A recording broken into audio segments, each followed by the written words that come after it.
विद्या मंदिर के सभी आचार्यों को मेरा प्यार भरा नमस्कार। मैं उमेश पांडे। आज इस वीडियो के माध्यम से आप लोगों को अखिल भारतीय संस्कृति ज्ञान परीक्षा प्रवेशिका का जो प्रश्न पत्र आप लोगों ने हल किया था, उसी का ही आज मैं उत्तरमाला लेकर आया हूं। और मैं उम्मीद करता हूं आपके सभी प्रश्नों के जो उत्तर होंगे बिल्कुल सही होंगे। आज की जो वीडियो है इसी से संबंधित है। तो चलिए एक एक करके सारे प्रश्नों को समझते चलते हैं और उनका उत्तर जो आप लोगों ने लगाया उसको आप लोग मिलान करते चलें।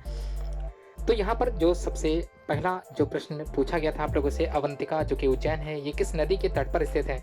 चार ऑप्शन आपको मिले होंगे, सरयू था, क्षिप्रा था, यमुना था और गंगा था। तो अवंतिका जो कि उज्जैन है, क्षिप्रा नदी पे स्थित है। ठीक है, आप लोगों ने अगर बी ऑप्शन लगाया तो बिल्कुल आपका उत्तर सही है। अगला जो प्रश्न संख्या 2 है, कुंभ स्थल हरिद्वार भारत के किस राज्य में स्थित है? तो कुंभ जो भारत के, अगर आपने लगाया है उत्तराखंड, तो बिल्कुल आपका उत्तर सही है। पंजाब, उत्तर प्रदेश, उत्तराखंड और मध्य प्रदेश में से सी ऑप्शन बिल्कुल सही है आप लोगों का। अब बात करते हैं तीसरे प्रश्न की। तीसरे प्रश्न में पूछा गया है, महानदी किस प्रदेश की प्रमुख नदी है? चार ऑप्शन आपके स्क्रीन पे दिख रहे होंगे, उत्तर प्रदेश, ओडिशा, गुजरात और महाराष्ट्र। अगर आपने ओडिशा लगाया है तो बिल्कुल आपका उत्तर सही है, बी ऑप्शन ही करेक्ट आंसर है। अगला जो प्रश्न है, प्रश्न संख्या 4, पंच सरोवरों में से एक बिंदु सरोवर भारत के किस राज्य में स्थित है? चार स्क्रीन पे ऑप्शन दिख रहे होंगे, मध्य प्रदेश, गुजरात, तमिलनाडु और राजस्थान। तो अगर आपने चौथे का अगर गुजरात लगाया है तो बिल्कुल आपका उत्तर सही है। बिंदु सरोवर जो है भारत के गुजरात राज्य में स्थित है। पांचवा प्रश्न, पंपा सरोवर भारत के किस राज्य में स्थित है? ये आप लोगों से पूछा गया है।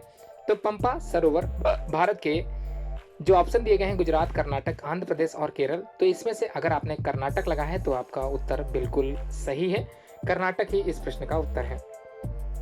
अगला प्रश्न संख्या 6, सिखों का पवित्र ग्रंथ कौन सा है? चार ऑप्शन है, ऋग्वेद है, रामायण है, श्री गुरु ग्रंथ साहिब है और कुरान है। तो ऋग्वेद और रामायण को तो आप लोग जानते ही होंगे, हिंदू सांस्कृतिक धरोहर है।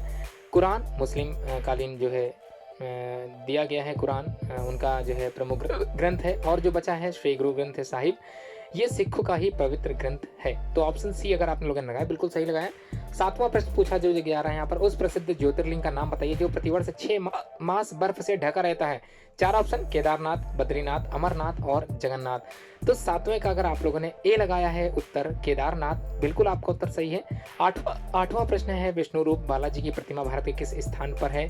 तो कहाँ पर है ये आपको शायद पता होगा, या फिर अगर आप लोग नहीं जानते तो आप लोग जान लीजिए, पावापुरी, रामेश्वर, तिरुपति और सालासर बालाजी। तो आठवां प्रश्न का जो उत्तर आप लोगों ने लगाया होगा, तिरुपति ही लगाया होगा। बालाजी की प्रतिमा भारत के इसी स्थान पर विराजमान है। नवा प्रश्न, प्रसिद्ध तीर्थस्थली पावापुरी भारत के किस राज्य में स्थित है? अब पावापुरी की बात हो रही है तो ये कहाँ पर स्थित है?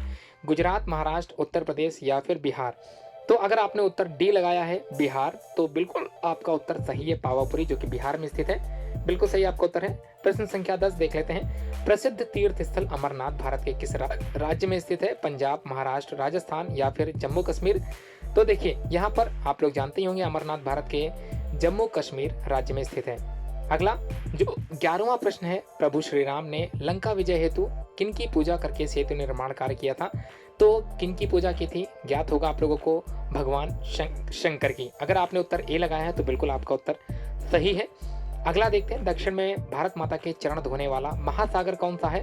तो भारत माता के चरण धोने वाला महासागर हिंद महासागर है।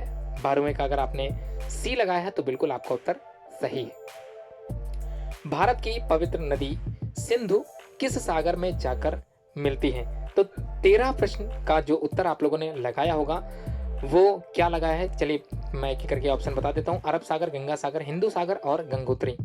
अगर आपने उत्तर ए लगाया है अरब सागर तो आपका बिल्कुल सही उत्तर है। अगला देखते हैं, प्रश्न संख्या 14, भारत के पूर्व में स्थित उस देश का नाम बताइए जो भारत का ही एक अंग था। तो ध्यान रखिएगा, यहाँ पर क्वेश्चन ध्यान से सुनिएगा, पूर्व की बात हो रही है। तो पूर्व में 2 देश आप लोगों ने अपनी बोधमाला, माफ कीजिएगा, प्रवेशिका पुस्तिका के माध्यम से पढ़ा होगा। एक तो म्यांमार है और दूसरा है बांग्लादेश। तो 14 का आप लोगों ने उत्तर अगर लगाया है डी तो बिल्कुल आपका उत्तर सही है। अगला प्रश्न संख्या 15 है, तिरुवनंतपुरम भारत के किस राज्य की राजधानी है? तो इसको बताने की आवश्यकता बिल्कुल नहीं होगी, आप लोग स्वयं में ही जो है सक्षम है इस प्रश्न का उत्तर देने में। केरल जो है तिरुवनंतपुरम भारत के किस राज्य की राजधानी? तो वह राज्य है केरल। कोची हवाई अड्डा किस राज्य का प्रमुख हवाई अड्डा है? तो बिल्कुल इसका उत्तर भी आप लोगों ने केरल लगाया होगा। तो 16 का ए ऑप्शन बिल्कुल सही है। 17 केरल में नव वर्ष का शुभारंभ किस पर्व से होता है? तो उस पर्व का नाम है ओणम। अगर आपने उत्तर ए लगाया है, बिल्कुल आपका उत्तर सही है। 18वां प्रश्न, आदि जगत गुरु शंकराचार्य का जन्म स्थान आप लोगों को ज्ञात होगा। कालीकट, त्रिवेंद्रम, कालड़ी और कोलकाता। तो 18वें का अगर आपने उत्तर सी लगाया है, बिल्कुल आपका उत्तर सही है। भारत देश का पूर्ण साक्षर प्रांत कौन सा है? वही है जहां पर ओणम त्योहार नववर्ष के शुभारंभ में मना जाता है, और वही है जहां पर कोची हवाई अड्डा स्थित है, और वही है जो तिरुवनंतपुरम जो है राजधानी जिसकी है। तो उत्तर आप लोग समझ गए होंगे। 19वें का जो आप लोगों ने लगाया होगा केरल ही इसका बिल्कुल उत्तर सही है। 19 का डी बिल्कुल सही ऑप्शन है। अगला जो प्रश्न है प्रश्न संख्या 20, इसका देखते हैं प्रश्न क्या पूछा गया था। संसार के लिए भारत की कौन सी व्यवस्था अनोखी है? देखिए, संसार के लिए भारत की कौन सी व्यवस्था अनोखी है? 4 ऑप्शन आपके सामने दिए गए हैं। परिवार व्यवस्था है, सामाजिक व्यवस्था है, बौद्धिक व्यवस्था है, और इसके बाद है आध्यात्मिक व्यवस्था। देखिए, मैं उम्मीद करता हूँ आप लोग इसका उत्तर जरूर देने में सक्षम होंगे। तो कमेंट बॉक्स में इसका उत्तर अवश्य दें, जिसमें मुझे पता चले आप लोगों ने वीडियो अच्छे से देखी है। ये आपका एज ए होमवर्क आप लोग समझ सकते हैं। वैसे मैं खुद शिक्षक हूँ, विद्या मंदिर आचार्य मैं स्वयं हूँ, और आप लोगों से अपेक्षा रखता हूँ कि आप लोग उत्तर जरूर दोगे। अगला प्रश्न देखते हैं, प्रश्न संख्या 21। राज्य की ऐश्वर्य एवं सुख को त्याग कर भगवान श्री कृष्ण की प्रेम भक्ति में मग्न रहने वाली भक्त नारी कौन थी? तो भक्त नारी कौन थी? मीराबाई थी। जी हाँ, बिल्कुल सही आपका उत्तर, अगर आपने सी लगाया है। अगला 22वां प्रश्न है, राष्ट्र सेविका समिति के नाम से हिंदू महिलाओं के संगठन की स्थापना करने वाली जो महिला थी उनका नाम था लक्ष्मीबाई केलकर। जी हाँ, अगर आपने उत्तर ए लगाया है, बिल्कुल आपका उत्तर सही है। 23वां जो प्रश्न है, देवासुर संग्राम में वज्र बनाने के लिए देवताओं को अपनी अस्थियों का दान देने वाले जो थे उनका नाम था महर्षि दधीच। जी हाँ, दधीच की हड्डियों से ही वज्र तैयार किया गया था। अगला जो प्रश्न संख्या 24 है, सत्यकाम जाबाल को किसकी कृपा से ब्रह्म ज्ञान प्राप्त हुआ था? तो किसकी कृपा से ब्रह्म ज्ञान प्राप्त हुआ था? 4 ऑप्शन है स्क्रीन पे। गौतम ऋषि है, कपिल मुनि है, वेद व्यास है, दधीची है। तो इसका उत्तर अगर आप लोगों ने ए लगाया है गौतम ऋषि, तो मैं बता देता हूं आपका उत्तर बिल्कुल सही है। अगला 25वां प्रश्न देख लेते हैं। एकलव्य अपने किस गुण के कारण प्रसिद्ध हैं? तो एकलव्य की बात हो रही है। 25वां प्रश्न है, आप लोगों को आंसर समझ में आ गया होगा। अगर यहाँ पर आप लोगों ने गुरु भक्ति लगाया है, बी ऑप्शन, तो बिल्कुल सही उत्तर है। 26वां प्रश्न, दयानंद सरस्वती के बचपन का नाम आप लोगों से पूछा जा रहा है। तो दयानंद सरस्वती के बचपन का नाम था मूल शंकर। तो अगर आपने उत्तर ये लगाया है, सही है आपका उत्तर। सिद्धार्थ किस महापुरुष के बचपन का नाम था? तो बताने की आवश्यकता मुझे नहीं लगता कि 27वें प्रश्न की आवश्यकता पड़ेगी। तो इसका उत्तर डी बिल्कुल सही। अगर आपने गौतम बुद्ध लगाया तो बिल्कुल सही आपका उत्तर। सिद्धार्थ जो बचपन का नाम था जिनके, वो थे गौतम बुद्ध। 1 अप्रैल 1889 ईस्वी को किस महापुरुष का जन्म दिवस के रूप में हम लोग मनाते हैं? तो 1 अप्रैल की बात हो रही है 1889 की। तो 4 ऑप्शन है, लाल बहादुर शास्त्री, मदन मोहन मालवीय, डॉक्टर केशव, बलिराम हेडगेवार, या फिर चौथा ऑप्शन स्वामी विवेकानंद। तो 28वें का अगर आपने डॉक्टर केशव लगाया है तो बिल्कुल आपका उत्तर सही है। अगला जो प्रश्न है, महाराणा प्रताप किस वंश में पैदा हुए थे? 4 ऑप्शन आप लोगों को मिल गए होंगे। सिसोदिया वंश है, चौहान वंश है, चालुक्य वंश है, और राठौड़ वंश है। अगर आपने उत्तर लगाया है ए सिसोदिया वंश, तो बिल्कुल आपका उत्तर सही है। अगला जो प्रश्न संख्या 30 है, उसका भी उत्तर आइए जान लेते हैं। उत्तर, किस ईस्वी सन में महाराणा प्रताप का राज्याभिषेक हुआ था? 30वां प्रश्न है, 1540, 1572, 1947 और 1956। तो उम्मीद है आप लोगों को उत्तर आता होगा। इसका उत्तर आप लोग लगाया होगा 1572। बी ऑप्शन बिल्कुल सही है। अगला जो प्रश्न है, 31वां प्रश्न, श्री राम को अयोध्या वापस लाने के लिए भरत कहाँ गए थे? तो श्री राम को वापस लाने के लिए भरत चित्रकूट गए थे। ए ऑप्शन बिल्कुल सही है। अगला जो प्रश्न संख्या 32 है, भारत ने अपना संविधान कब लागू किया था? तो 26 जनवरी 1950 को भारतीय संविधान लागू किया गया था। उम्मीद है आप लोगों ने बी उत्तर ही लगाया होगा। अगला 1857 के स्वतंत्रता संग्राम के सेनानी ठाकुर सूरजमाल का केंद्र कहाँ था? 4 ऑप्शन आपको मिल गए होंगे। बिहार है, पंजाब है, कर्नाटक है, और उसके बाद है राजस्थान।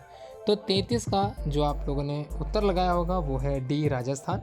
तो बिल्कुल आपका उत्तर सही है। अगला जो 34वां प्रश्न है, 11 व 13 मई 1998 को राजस्थान के किस स्थान पर परमाणु विस्फोट किया गया था? तो अगर आप लोगों ने पोखरण लगाया तो बिल्कुल आपका उत्तर सही है। पोखरण ही वह क्षेत्र था, वह स्थान था। अगला जो प्रश्न संख्या 35 है, वर्गीज कुरियन किस क्रांति के जनक माने जाते हैं?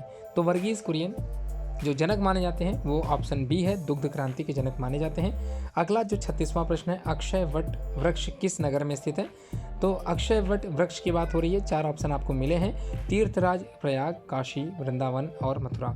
अगर आपने इलाहाबाद मतलब प्रयागराज लगाया है, तीर्थराज प्रयाग लगाया, तो बिल्कुल आपका उत्तर ए सही है। अगला है चापत चरण लखनऊ उर लाए, पंक्ति में लखनऊ शब्द का क्या अर्थ है? तो ये प्रश्न बहुत ही आसान है, आप लोगों ने उत्तर लक्ष्मण ही लगाया होगा, ऑप्शन बी बिल्कुल आपका उत्तर सही है। 38वां प्रश्न, सत्यपालन के गुण से विख्यात महापुरुष का नाम बताइए।